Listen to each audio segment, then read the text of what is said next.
So the the process. execution is done on faith. I mean, I don't make paintings or drawings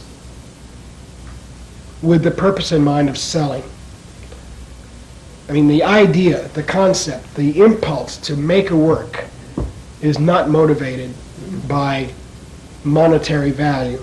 However, the second part of this equation is that the viewer, the perspective, the looker, the viewer, the prospective buyer perhaps, would value the work and would approach me, and I would negotiate with that person, and that's purely a financial negotiation. The element that really gives me the greatest pleasure happens to be the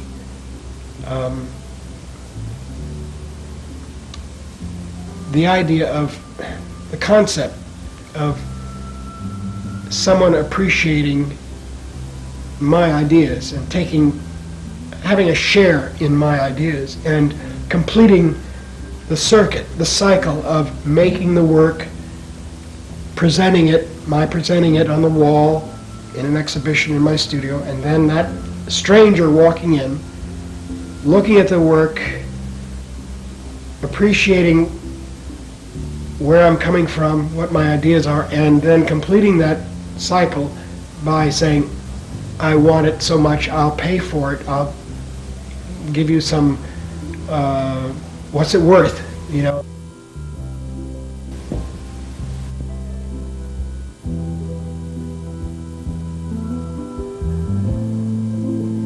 I'm very gratified that there is another person in this world, or other people, that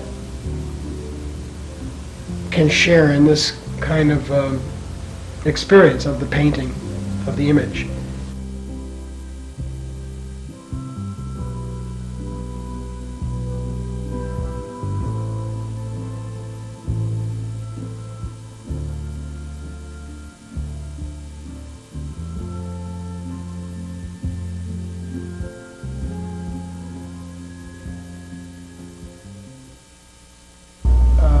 Last summer, for example, not this summer, but a year ago this summer,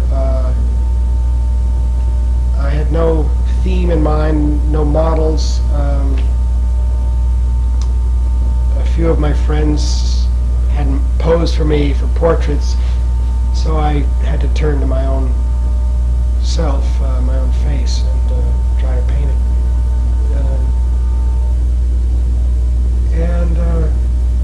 I don't know, I think that I haven't done a hell of a lot of self-portraits, but the ones that I have done may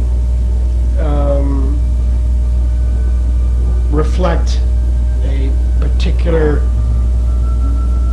point or a period in my life, an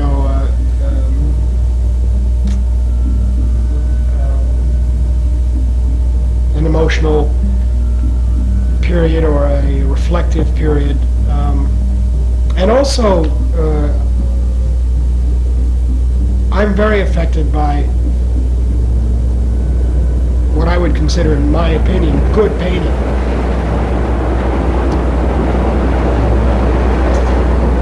A local railroad. You may not have heard that too much in the other in your studio with Volta. I'm very affected by the work of other artists, especially those artists whose work stimulates my own latent imagination, and so I think it was about a year ago I saw a marvelous and extensive exhibition of the work of the painter Lucian Freud.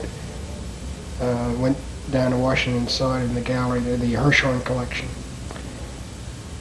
And what happens is very often with me is that I know the work.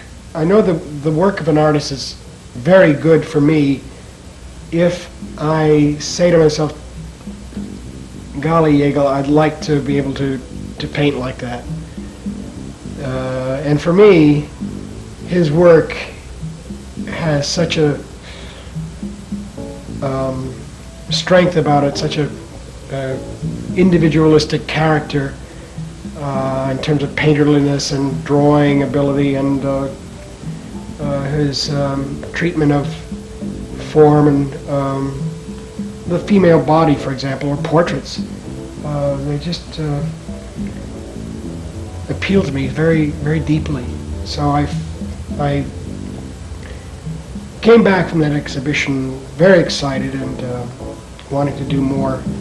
And I think a few of the paintings I did following that, seeing that show, his influence rubbed off on me to some extent. And what often happens is I'll go through a period of absorbing the qualities that I admire in another artist's work, and then eventually the absorption wears off, and I assimilate the elements and qualities and in my own work, and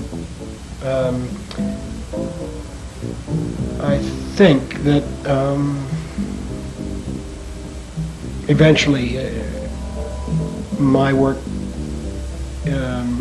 triumphs. I mean, I don't like to imitate, but I need to learn from other artists. So one way I learn is doing not a copy, but working in the manner of that artist and trying to enter into that artist's thinking and attitude, and that helps that helps in my self-education, and in terms of technique or method, or even just composition, So right now I'm working on some figure paintings now, but recently I became interested in doing monotypes, and a friend of mine has a press, an etching press, and she's been very good enough to let me use it from time to time.